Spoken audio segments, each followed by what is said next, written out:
A couple of weeks ago now, a gentleman asked a very good and valid question, which was simply, what should he use to lubricate his regulator?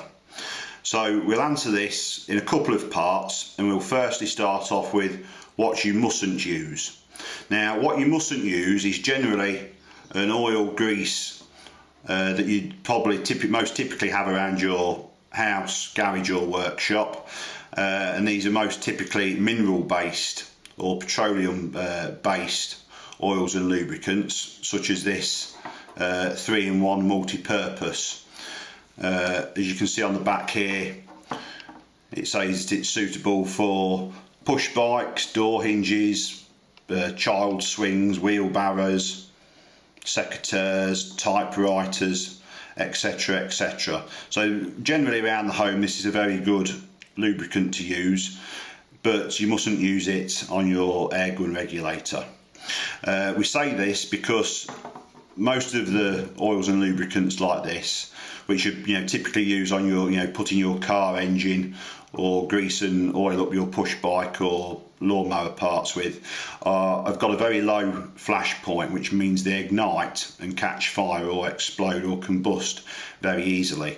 You shouldn't use this in your airgun, because the air going into your airgun when you charge it gets very, very hot and under great pressure, and that can cause combustion and what's called dieseling or an explosion. So you mustn't use mineral based oils that you would typically find around your house, although they might work well on other things that you're doing, and you use them on rubber seals, in simple outdoor taps and things. I wouldn't use them in your air gun.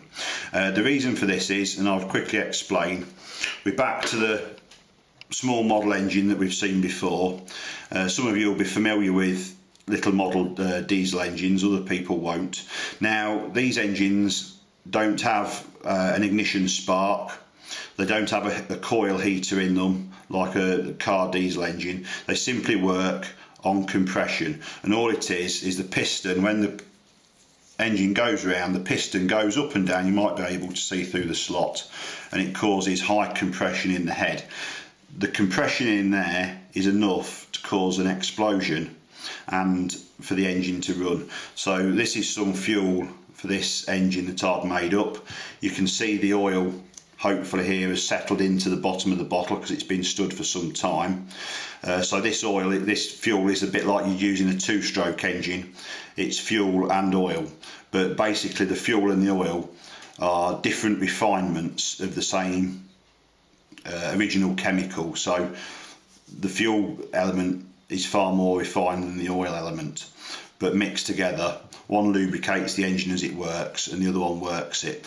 But if you were to put a few drops of this or the oil in the bottom of here onto your regulator or any other internal part of your PCP, when you were to fill it up with air, the sudden heat change and the high pressure would cause an explosion. So you mustn't use anything along the lines of this because it'd be exceptionally dangerous. So, having eliminated what you certainly shouldn't use, what you should be looking for is a silicone based lubricant. Probably best to look for something that's suitable for water and food applications, and then you know that it's very safe, and also a product probably with a high flash point, because even with silicone greases, depending on their constituent parts and how they're made up, you can also get a low flash point with the silicone grease. So you want to be looking for a high flash point silicone grease, and preferably, if it's suitable for use with water and food grade use, then that's the best stuff to use.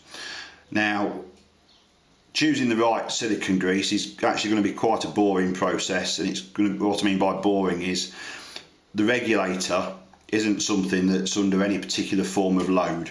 And by this I mean other applications where you would use grease and oils at home or be used to, say in your car engine. Like with this engine, this is say spinning around at 6,000 RPM. It gets very hot. It's got other chemicals going into the engine as well, which help run it. and that's the same with your car engine. So you've got a chemical load, a load of heat, and also the friction load. So there's lots of things if you've got a very mechanical product that you need to look into. Now with your regulator, it's a very simple item. It doesn't get very hot, other than the heat that generated if the sun's shining on your gun on a hot summer's day if you live in a very hot country. That's the maximum heat it gets up to. It hasn't got a component that's spinning around at thousands and thousands of RPM. The piston, as we've discussed in other videos, is not shooting back and forwards. It only moves a fraction of a millimetre very quickly. So you're not talking about looking for a grease that's got any specific special properties to cope with heat, cold, movement, particular types of other chemicals that are going into the system, because we've just got dry air flowing through it. So as I said, if you just stick to looking for a high flash point silicone grease that's suitable for use with water and food products, if it was going to be used on a machine that was going to be used for food in the food industry, then that should be ideally what you're looking for. The other aspect of the lubrication that you need to be very interested in looking into when you're looking for a suitable lubricant to use with your regulator is the viscosity or the thickness of the silicone grease. You can get exactly the same product, but it's got different chemicals mixed in with it to alter, I guess, what you describe as really its runniness. So there we have some, as you can see. It's quite a bit thicker than water, but you can still see it sloshes around in that little tumbler. And at the other end of the scale, you've got exactly the same stuff, but it's been mixed up in a different formula. And this is very tacky. As you can see, you can pull it up into thin strings and it's hard to move about. So it's the viscosity that you're going to be interested in. So this is the one here that you'll have had issued to you, and this is just classed as standard silicone grease. If you've bought one of our regulators, you'll already know what this is like. You can put it between your fingers and it's quite slippy and slimy. We wouldn't describe it as runny, and it's still got a thickness and a consistency to it if the camera will focus. But it is sort of liquidy. So, and as that gets moved around the regulator and it warms up in the regulator, if it was in the sun, that it would become of a thinner consistency.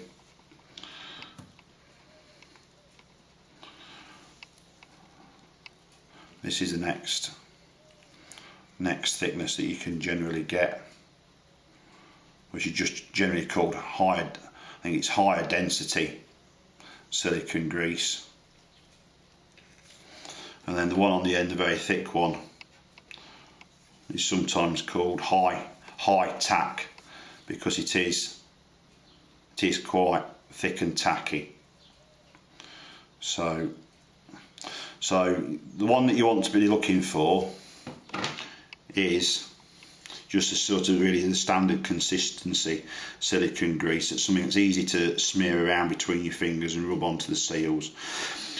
The very thick silicone grease does have its benefits. So if you were having trouble getting your regulator to seal into the air cylinder, if you're trying to polish a mark out, scratch out the inside of the air cylinder to get it to seal was being particularly difficult, then the high tack grease would be very good. So if you were to smear some of that around the inside of the cylinder and around the body case seals, then because of its high tackiness, and when you fill the gun up, that would help create a seal, and over time the O-ring would form into the small scratch, and so that there wouldn't be any leaks. It would help with that.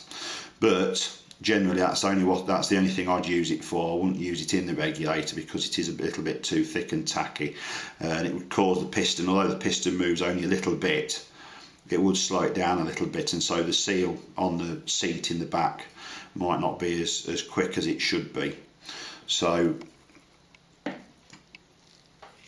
So generally just the normal silicone grease. As regards how runny it could be, this is too, definitely too liquidy. But if I was going to, mix up some grease myself, particularly just for regulators, or have a company make, if we were selling thousands and thousands and thousands, and you could afford to do that, then I would choose a grease that was a little bit thinner than what we presently issue, but not as liquidy as the silicone oil in this little pot. So that's the main thing to look for. Look for when you're buying a grease. If you can put it between your fingers, or it'll hold itself on a piece of, on a surface without, running out. But just start to say move and bow. So if you were to hold that up and it would start to gently ooze its way out of the container, then that would be about the viscosity and consistency you want. So I wouldn't use this unless it was on the body case seals. This high tack is it is too thick for use in general regulators.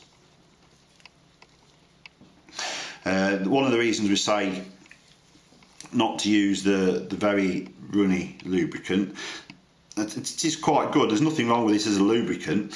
The problem that we found in the past with using the very thin silicone oil is, although the piston's not shooting back and forward, it's not shooting back and forward a great distance, because when it does move, it moves a little way but exceptionally quickly. We've found that this can froth up a bit like putting fairy liquid in the bath. You can end up with lots of bubbles, which is good inside the regulator as a lubricant, but the more it bubbles up, especially in hot weather, then you can end up with it bubbling out the breathe hole on the regulator and bubbling out the hole on your gun, and so you're losing it. So I'll try to avoid anything that's as runny as that.